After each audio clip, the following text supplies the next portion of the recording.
All right, before we start this hour, breathe with me. In, out.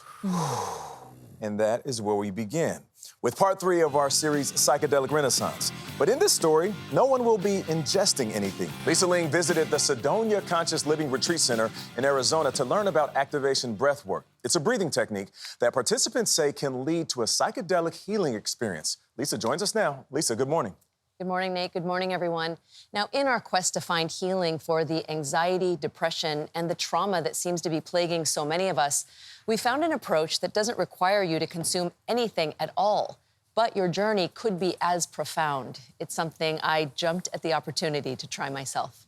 In Sedona, Arizona, surrounded by red rocks many believe have therapeutic powers, and with a group of people who've come from all over the country for a psychedelic healing experience. What's going to happen today is it depends on your ability to surrender. The facilitator here looks right out of central casting. Cowboy hat, tattoos, rugged good looks. Oh, and his name is Ocean Eagle. For the next 90 minutes, he's going to guide people on a journey of the mind, using a powerful tool that we all need to survive: our breath. You can lay down or sit up. The goal here, says Ocean, is to tap into, and if necessary, attempt to heal your inner child. For him, that inner child was a little boy named Marty Daniel. Tell me about your background, your upbringing. I was born to double alcoholic parents. My father was a very abusive man. How did you deal with all the trauma that you endured as a kid? I drank a lot. Ultimately, alcohol was my master. But despite his addiction, Marty played college baseball on a scholarship and would go on to have a family and a successful real estate business. So you had the life. But I was miserable on the inside. I've had the $1 million homes. I've had all the cars I've ever wanted. Had it all. And none of it filled that hole inside me. When did Marty Daniel become Ocean Eagle? I met a woman that was a shaman that was doing shamanic breath work. So I lay down and I had a spiritual awakening of biblical proportions. And that's when Ocean Eagle was born. He started training in holotropic breathwork and then developed a method of his own. So activation breathwork is something that you branded. That's it's mine. Your own brand of breathwork. That's mine. What is it and how does it work? Well, what it does is it activates you on a cellular level. So the DMT that's found in ayahuasca, we build that naturally when we breathe that way. Nose, mouth, breathing, circular. When we breathe that way, we balance the CO2 and the O2 levels properly, which creates a moment of homeostasis so that we have a moment to heal. Ocean claims this form of breathing naturally releases DMT in the brain, allowing people to enter a psychedelic state. DMT is found in some plants and psychedelics and can produce hallucinations. We were given a soul contract, a mission. Ocean Eagle's activation breathwork is underway. It starts with words of affirmation. So how much do you love yourself? And then the specially curated playlist starts to blare. What is happening to people when they are breathing that deeply and heavily along with that pulsating music? Where are they going? They're accessing the deeper wounding that's within them. Some people have, a lot of tears come up, a lot of crying. Some people have a lot of rage and anger come up. Are people having a psychedelic experience?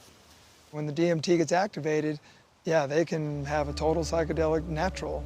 But it's something from the inside creating it. I've watched it heal the trauma. They go and they journey and they meet their 7-year-old girl, their 5-year-old boy, and they go back and they bring them back. Nafshin Luhar came here looking to connect with her little girl. Tell me about what your childhood was like. So at age 4, I started to go through a lot of molestation. And in the Indian Muslim culture, molestation is not something that is very easily talked about. The repercussions of molestation had very much manifested in my psyche, in my physical body as well. By 6, I was already an obese child. The scars would last into adulthood and eventually made Nafshin very sick. Even though I had gone to therapy, I had worked on forgiveness, I had done so many things, it was still, the residue was so deep. I went to the doctor for a regular checkup, and they found that I had uterine cancer. Nafshin had surgery and went into remission. But it was after a traumatic breakup that she found Ocean Eagle on Facebook and went to an activation breathwork retreat. Breathwork helped me release 25 years of trauma. I just didn't even know what hit me. What are you hoping to get out of it this time? I just want to get rid of all the noise and connect to the little girl who wants to play and create. So we're 45 minutes into this breathwork session, and it's still as physical and primal as it was when it started, and it just boggles the mind that they haven't ingested anything.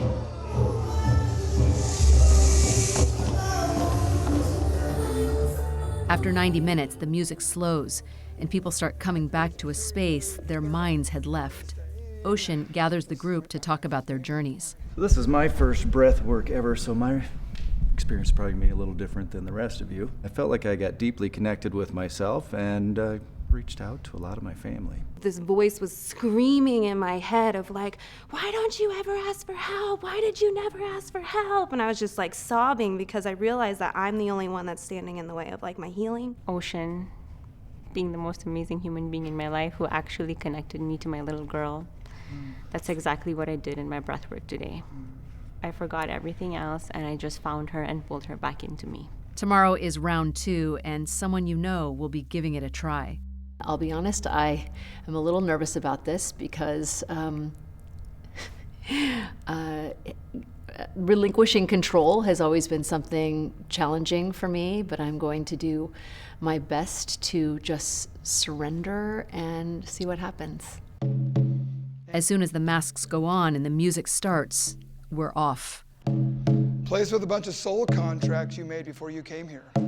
It started off, and I don't know if it was the music, but it was very pulsating, and I felt very angry about the things that are happening in the world and these wars that men have plunged us into throughout history. My body starts shaking profusely and the tears flow.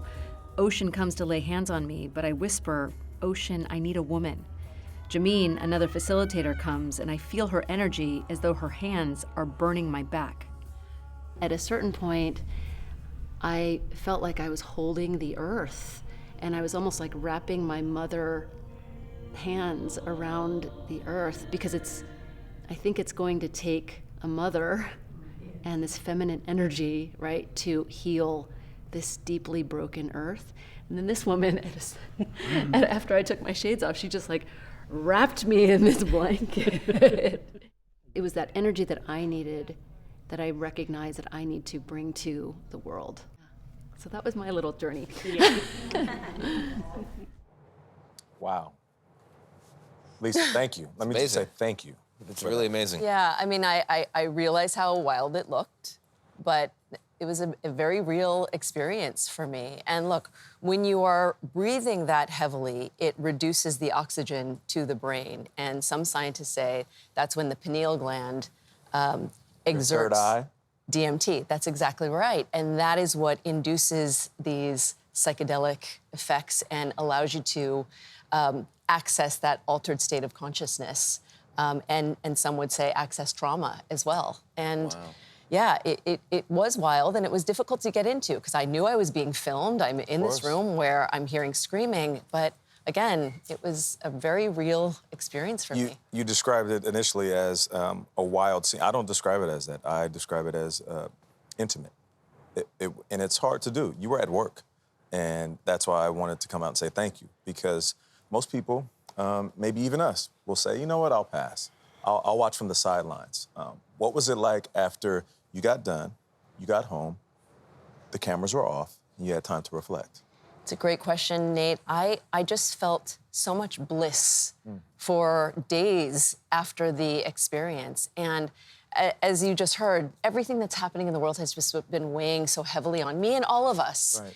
And it was the first time that I felt a sense of hope in a very, very long time about the world. Yeah.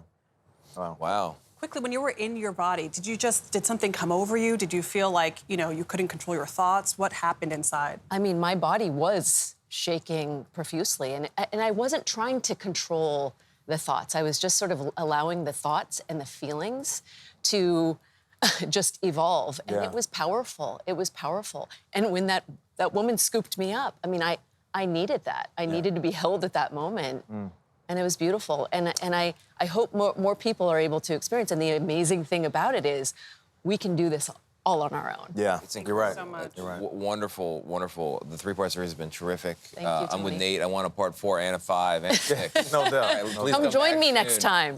Lisa Ling, will. thank you very much.